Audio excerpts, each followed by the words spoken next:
What's poppin', y'all? It's your boy Slicker. We are back with another reaction video. If you are not part of the Slick gang, what I need you to do is please scroll down below, hit that subscribe button because we are the littest gang on the tube, and this is absolutely no cap. Make sure you come back here for your daily doses of bangers because we will be taking care of you all quarantine or 2020 long. I promise you that.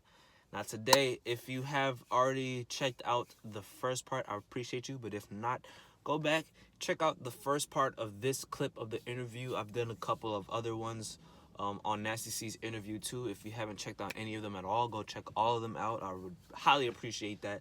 But we're going to get into the second part of the second half of the fourth part interview that Nasty C did with Vlad. He was talking about battle rapping and stuff now. Go check out the video. You'll figure it out. But without further ado, we're going to get straight into it. The radio or whatever, they all battle each other, which doesn't happen in the U.S. at all. And it's kind of interesting when you have that type of thing where it's like, yeah, I can make a hit record, but I could also get in a crowd of people and tear you up. Right. Yeah. That's fire. That's dope. You can tell Kendrick is one of those people, for sure. I feel like. I mean, there are battles with Kendrick. I mean, you could find him on YouTube. He's battled people, like in ciphers. Oh, shit. I haven't seen those. I seen Black. I was so shocked, bro. Like, I guess it was like an old high school video or whatever. But I seen him battling. I was like, what the fuck? Yeah, wait, hold on. Did Kendrick battle Black? Hold on a second. No. Hold on. Kendrick and Black? No. Nah. Yeah. But Black did battle back in the day. Yeah. You're right.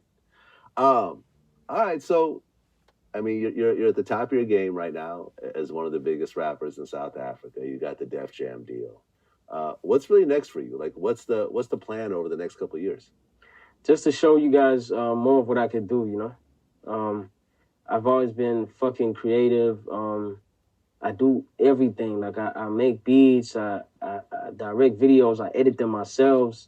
I'm good with the pen, like writing and drawing, and digital also. So with the kind of backing like Def Jam, I think I'll get a whole lot more creative freedom and backing as far as that goes. And I feel like I'm gonna do some crazy shit. I'm excited about it, you know, as far as that goes.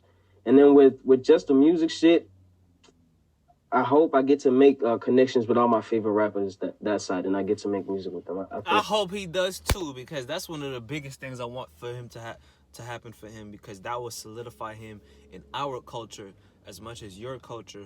If you're from South Africa and you're watching this, but that will solidify him in our culture to know that, okay, this is a South African artist who's going to become very relevant in our music.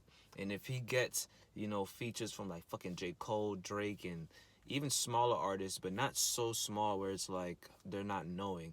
But you know what I mean, like, you could fucking get a track with Jacquees, like mad different Chris Brown, mad different people you can make music with that I would love to see Nasty C with, and just bring us something so special. It's not even gonna be.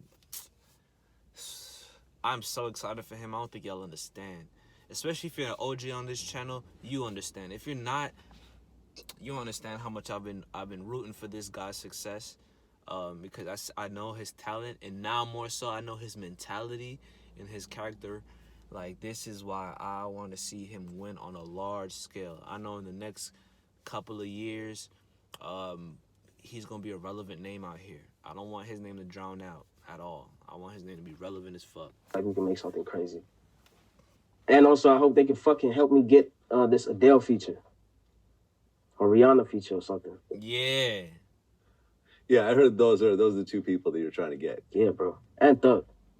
Tugger. And Young Thug? That could probably, I mean, that sounds a little easier to get than the other two. Well, you said I that... I can't wait to see that, because I know he's saying that's his father and shit. I can't wait to see that. Him and Young Thug. And I'm pretty sure Young Thug wouldn't back down on something like that either. That would be pretty special, especially to know that someone such a big caliber artist in South Africa is a large fan of him. I think Young Thug would pay respects and do a track with him. I'm so excited for this guy. Y'all don't understand. Jay-Z's legacy. Explain that. It just means I'm not competing with any rapper as far as like music goes and shit like that. I'm just trying to be that one guy who came from nothing and he was something for the longest of time until he was like, nobody really knocked him off of his throne. Nobody ever took him out. Nobody ever killed his career. I want to be that one. I want to be that guy. And make $1 billion. Well, I mean, while I'm at it. Well, right. And that was actually going to be my next question. You said that at one point you wrote down that you're going to be a billionaire by 36. And you're 23 right now? Yeah, 23. Okay. Most billionaires aren't 36. That's you know, you have lots of billionaires out there, but you don't see very many 36-year. Just any billionaires in their 30s. I'm sure the average billionaire is probably about 60 years old. I'm aware, but it's not impossible. Okay. It's not yes, impossible. sir. Yo, I fuck with Nasty C, bro. I don't think y'all understand. I feel like this is my bro. Like, this nigga said, yeah, in 13 years, I'm going to have me a Billy. And it's very possible, more possible than ever now to become a billionaire at a very young age, as we've seen with Kylie Jenner. But I know people are saying she got a little help here and there. I don't think so. To be able to make $1 billion, you still have to be able to work, and you still got to be able to put yourself in a position. You could have fucked it up just like her other sister. I forgot her name. That's how lame she is. She not making that money. You could be given everything, but if you don't use those resources properly and get what you want to get, you're not going to be able to do it. She did it. It's more possible now than ever. Jay-Z became one before 50, at 49. Became one at 49. And he started his career at 26 or 28, if I'm mistaken. So he even started later. It just depends on the moves that you make and the vision that you have. And if he got that vision, he has to become one of the largest artists. Because let's say you become a billionaire artist, because now we got two of them. We got Jay-Z and we got Kanye.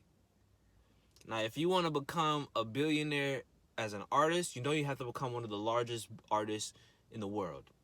Punto. Become one of the largest artists in the world. And then have directions into either networks or clothing and design or some type of product or some type of network, some type of TV network, or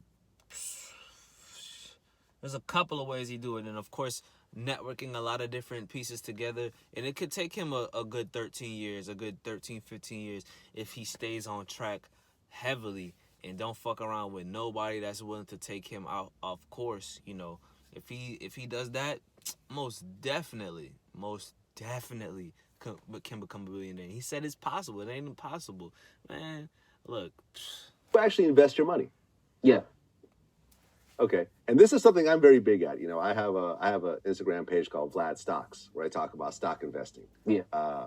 That's something I've been doing, for 10 years nonstop. And that's sort of changed my whole financial life completely. What kind of investing do you do?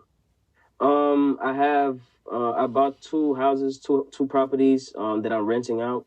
I'm in the cryptocurrency shit. I'm deep in that right now. Fire. Okay, hold on. Let's talk about that. I'm not a big cryptocurrency fan myself at all. How come? I just... You don't trust it? It's not that I don't trust it. It's that when I look at any sort of new technology, and I have a computer science background. I went to school for it and I graduated with it, and I'm very much a tech guy. Vlad TV is as much a tech company as it is a content company. Shit. I've spent over $1 million in the back end developing what it is that we do. But when I look at cryptocurrency, the reason why I don't think it's going to do well is because it doesn't seem to actually accomplish something that can't be done already. Everything needs something like what I call a killer app. Like when computers first came about, spreadsheets were the first things that made computers useful for people who did your taxes and people who did your finances. Right. Once a spreadsheet allowed someone to run numbers in 2 seconds that used to take them 4 days. With cryptocurrency, the only thing that it seems to accomplish is it allows for illegal transactions to happen faster. That's the only thing that I see it being really, really useful for. If I want to buy guns or drugs off the dark web, cryptocurrency seems to be the best way to do it. Hmm. Other than that, I don't see it being all that useful because you could already transfer money electronically, and the way it fluctuates on a daily basis, you could get $100 worth of cryptocurrency in the morning, and by the evening, it's worth $40. You know what I'm saying? So why is it that you like cryptocurrency so much? I just put my money in there. I buy the shit and wait for it to go up, and I sell it, and then I just keep repeating that same process. It's just making me money effortlessly. Like all I have to do is just set the alerts. Like whenever the shit goes under a certain point, I know I have to go buy some. Whenever it goes above a certain point, I'm selling some. That's all I'm doing with it. I'm not really focused. I'm not worried about its future or nothing like that. It's not like I have all my money in there. No, it's just... He really real, son. I don't think y'all understand. His realness is so fucking funny. Oh, my lips so fucking dry, man. I need my damn Carmex, but it's upstairs. But yeah, like his not even nonchalantness, his charisma and he not dumb, and he's also gonna be very honest about what he's doing. I love that. I fucking love Nasty C, no cap. It's making me a little change. Why not? Right. Right, because in December of 2017, it was at like 20,000. Yeah, but now look at where it's at right now. And then by 2018, it was at 3,000. That's crazy, right? And now it's at like 6, a little under 7,000. Yeah. And like a lot of predictions say it might go up to like 20. And you have to also think about it. I'm working in rands too, so for me, it's like I get to earn that much in dollars. That's big, bro. That's like making that kind of money from here back at home by just like pumping in like 40,000 rands and just waiting for a little while. I could get 200K back. Why wouldn't I do that? That's easy money. Best of luck to you, man. I'm still not going to touch it. I'm still not going to touch it. But I have a lot of money in stock, though. I did very well with my Google stock. I did very well with my Amazon stock. Yeah, I don't want to. That's the one thing I need a bit more information on that. I need to do a little bit of my own researching on the side for that. I'm scared of that. I feel that. Yeah, you don't want to just jump into it. I wanted to jump into it on some shit too. I know I got offered like Forex. Y'all probably know about Forex. Of course, just like day trading and stuff like that. That is something I was slightly interested in. I definitely wanted to be around somebody that does that, like does it, not just dabble in it, but does it, like does day trading. I know there's a couple of people on YouTube that allow you to follow them on day trading every day and stuff like that. I don't really know too much about it. I did study some of it. I was studying for my securities license. I don't know if y'all know anything about securities, but I was going to be able to basically help people with their like retirement, IRAs and certain investments and shit like that. So I learned a little bit about like stocks and bonds and fucking bull markets and bear markets and all types of different shit. Like I really studied the stuff for it. But I still, stocks is interesting. Let me know if you're doing any stock stuff in the comment section below and you've done well with it. Like you've made money with it and you know how to, you know it very well. Like there's some people who can look at a market and be able to tell you certain things that the average person can't really tell you. That's the person I want to be around and have in contact with before I really throw my money in there unknowingly and just trial and error with my money. Because I was going to try that a lot, especially during this time, to sit down and like throw some money in there, make some money back, throw some money in there again, because I can't work. So I was just trying to find something online to do other than YouTube, even though I'm not really, YouTube gotta do a little bit of growing before you get some growing. You know what I'm saying? So if you know a lot of stuff about stocks and shit, let me know in the comment section below. I'll be more than happy to, chop it up with you. But you must be an expert or you must be having results. I don't want to talk to somebody who started some shit and think they know something or just regurgitating information that they've heard. Man, I have time for that. Yeah. Yeah, I actually did if you have some spare time, if you search Vlad stocks on YouTube, I actually did 10 videos that kind of broke down like the basics of stock investing on like okay, I'm gonna how check much that money out right you should there. put Boom. in, before you start, how to buy, how to sell, what to do during a crash, that type of thing. All right, I'll go check that out. Because because the reality is that you're not going to be a billionaire based on your career. You're going to be a billionaire based on your investments. Exactly. There's not a single person on earth who's a billionaire who's gotten there by just taking a salary and putting it into a savings account. Nah, it doesn't work like that. No. Yeah. Hey, man, it could be done, though. It could be done. It will. I'm going to do it. You actually wrote it down because... I'm going to do it. I'm going to remind you. I'm going to come back to you wherever you are in the world. I'm going to come to Russia if I have to, and I'm going to come remind you. You can be like, yo, I'm a billionaire now. Run that shit. Yeah. That's what it is, man. Nasty C. Congratulations on your success. And it's dope how, since our last interview, you've really stepped it up every year and gotten to a much bigger level than you are now with way more fans, the Def Jam deal, working with No ID, working with various rappers as well from the U.S. And just doing your thing. It seems like you have a great head on your shoulders. It seems like you have a good team around you. And with that, man, it seems like you're going to do well. I appreciate it, man. I hope it all goes well, too. Hell yeah. Fire. This is why I like watching his interviews. Interviews, period, because you get to really know the person that you're listening to. You get to know the person behind the lyrics that are being served to you on this track. And now I get to know, now I've known a little bit more about Nasty C.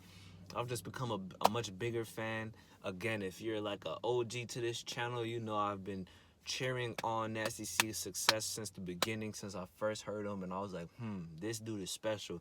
And even more so now I see that how special he is. He definitely has a good head on his shoulders. Definitely knows what he wants. Definitely knows how to manifest shit if he wants to. Definitely knows how to, don't take him for a joke, you know, don't play around with him, all that good stuff. So I can't wait to see. I'm probably going to see him, like I told you guys in a couple videos before. I got some links with Def Jam currently. Like I've been doing some video work for somebody who represents Def Jam. So it's very, very possible I might run into him if he's doing some little press runs or some shit, or just out in New York, and he's just going around to clubs and stuff like that. I'll probably run into him, and I'll make sure to have a clip available so I can show him like, yo, you reposted my stuff, and I've been a fan of you for a long time. I wanna, you know, make a video with you, and I think my fan base would really love that shit. So make sure y'all stay tuned for that, especially if you're a Nasty C or SA fan, or if you're new to this Nasty C stuff or this South African music. You know what I'm saying? You know what I'm saying? You know what I'm saying? So let's get it. So I appreciate you for clicking on this video. If you are new, what I need you to do is please like this video, comment down below, and let me know. More importantly, please subscribe. Peace. Josh on a fucking beat.